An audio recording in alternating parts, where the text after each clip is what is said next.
El Señor esté con ustedes. Lectura del Santo Evangelio según San Juan.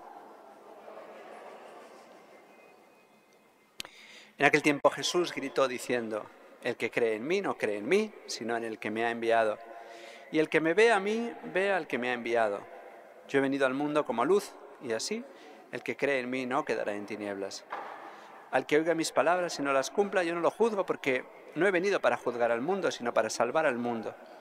El que me rechaza y no acepta mis palabras, tiene quien lo juzgue. La palabra que yo he pronunciado, esa lo juzgará en el último día. Porque yo no he hablado por cuenta mía. El Padre que me envió es quien me ha ordenado lo que he de decir y cómo he de hablar. Y sé que su mandato es vida eterna. Por tanto, lo que yo hablo, lo hablo como me ha encargado el Padre. Palabra del Señor.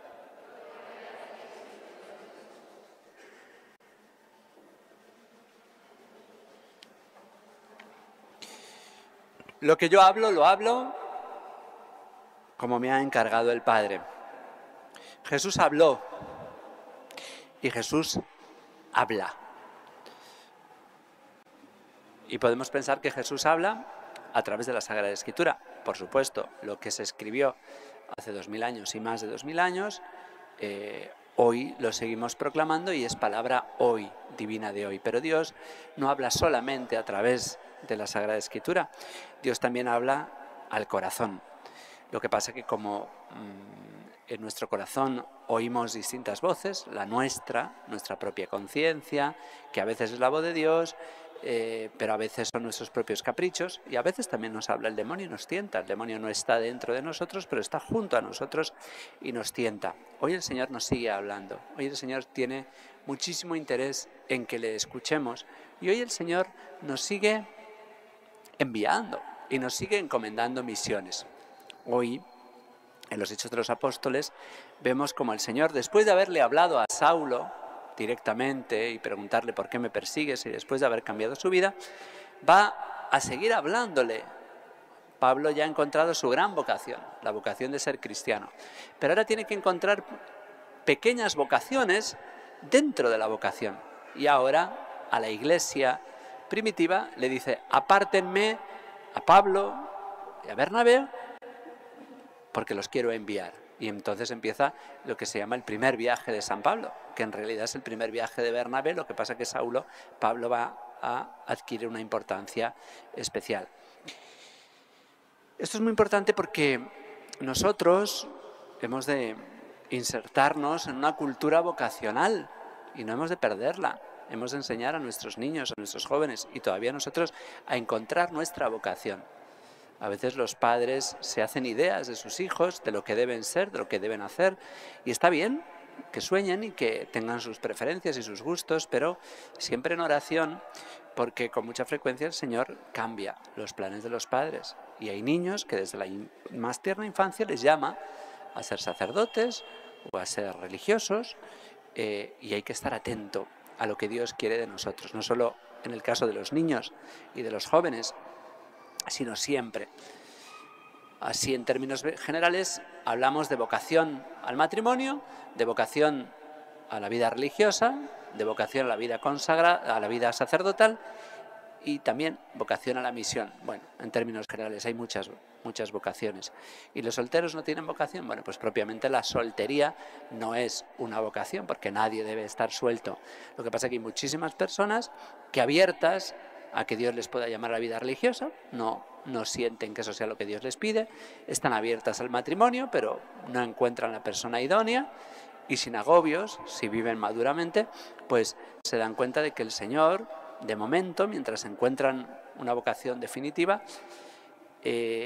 tienen una vocación a la santidad y tienen una vocación a la entrega. ¿Y cuántos de ellos pues se entregan a Dios con una auténtica consagración? Tienen más tiempo para la parroquia, más tiempo para los pobres, más tiempo a veces para los sobrinos, más tiempo para sus padres, más tiempo. Entonces, ¿cuántos solteros en realidad no son solteros, no están sueltos, están realmente consagrados y entregados al amor y a servir a los demás? Y por eso no son solterones. El solterón decimos despectivamente a ese hombre que está suelto, o esa mujer que está suelta y que, como no tiene nada que hacer y que no encuentra el amor, pues se dedica a chismosear. Bueno, pues gracias a Dios tenemos un montón de personas que no son solteras, pero no son solteronas, son personas admirables, consagradas y con una entrega a veces mayor que la de muchos esposos, que la de muchos sacerdotes y que la de muchos religiosos. Pero dentro de estas grandes vocaciones, que tenemos que valorar muchísimo, tenemos que amar mucho la vida consagrada, tenemos que amar mucho el sacerdocio, especialmente tenemos que pedir que haya sacerdotes, especialmente, así lo ha dicho el Señor, especialmente tenemos que amar el matrimonio, sin matrimonios santos no habrá hijos sacerdotes. Había un obispo que se había hecho su anillo episcopal, lo había hecho fundiendo los anillos, las alianzas de sus padres, porque él era muy consciente de que su entrega sacerdotal y episcopal después era fruto de la entrega de sus padres. Entonces, el sacerdocio y el matrimonio están íntimamente vinculados. Pero muchas veces ya hemos encontrado nuestra vocación general, porque ya estamos casados, porque ya somos sacerdotes, porque ya somos religiosos, y tenemos que seguir abierto a estas otras vocaciones o subvocaciones. Es decir, el Señor, tenemos que estar atentos porque nos puede seguir llamando a cosas muy pequeñas cada día. Vete a visitar a este enfermo, haz esta obra de caridad, haz esta limosna, da este consejo. Si estamos atentos nos daremos cuenta de que vete a confesar, nos daremos cuenta, vete a misa, nos daremos cuenta que el Señor continuamente nos está hablando. Pero a veces dentro de la vocación hay otras vocaciones y entonces pues tenemos que estar atentos. A lo mejor a un matrimonio que no está abierto a la vida le dice el Señor, ha llegado la hora de tener otro hijo y de ser generoso, o de adoptar un hijo, o de acoger al abuelo en casa, o de vocaciones que son un poquito más estables y definitivas que la de vete a visitar a este enfermo, o de ocupar ministerios en la parroquia, ministerios en la liturgia. Oye, anótate al coro, oye, apúntate como lector, oye, a los niños, pues hazte acólito, jóvenes, apúntate a un voluntariado en el comedor, en Cáritas, anótate como adorador. Continuamente el Señor nos está hablando, el Señor habla y con mucha frecuencia no le escuchamos porque tenemos mucho ruido, porque tenemos mucho miedo al silencio, porque estamos siempre escuchando música o televisión o internet y tenemos que saber parar, no solamente en la oración, por supuesto es un momento especialmente propicio para escuchar a Dios, pero a veces el Señor nos habla por la calle, a veces el Señor nos habla hablando con una persona, ¡pum!, se nos enciende una luz. Como no es fácil escuchar al Señor, hay que ejercitarse, pues es necesario hacer un esfuerzo para escuchar al Señor, porque igual que hace falta un esfuerzo para hacer oración. Y por eso también es muy bueno la guía espiritual, la dirección espiritual, de personas que pueden estar aventajándonos en la experiencia de la vida espiritual, sacerdotes, religiosos, religiosas, personas mayores que nosotros, aunque propiamente a veces no se le llame estrictamente dirección espiritual, pero pedir el consejo a padres.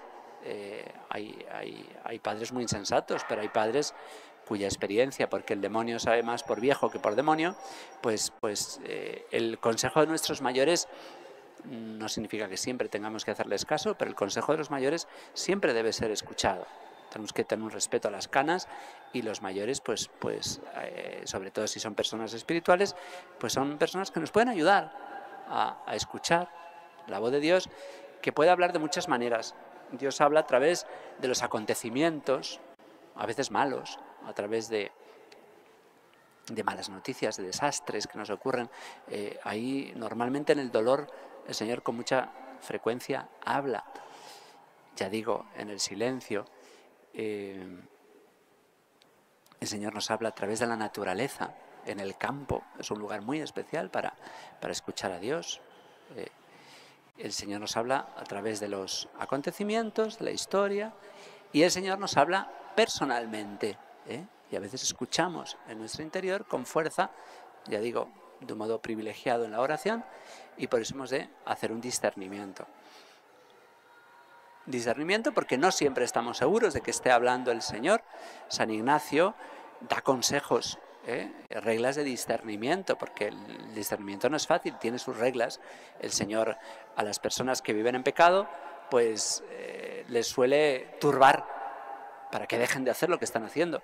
Pero en cambio a las personas que viven en gracia habitualmente, una señal de que está hablando el Señor es que da paz. Y en cambio el demonio turba. A veces no es fácil distinguir quién está hablando en nuestro corazón, si Dios o el demonio. Pues tenemos que abrirnos más a una cultura vocacional, atentos ante la riquísima creatividad del Espíritu Santo, siempre atentos porque Él nos guía en comunidad, como hace en este caso con la comunidad de Antioquía, sepárenme a Bernabé o a Pablo, o a veces a nivel individual. Pues que nos conceda el Señor una mayor atención a lo que quiere de cada uno de nosotros. Que así sea.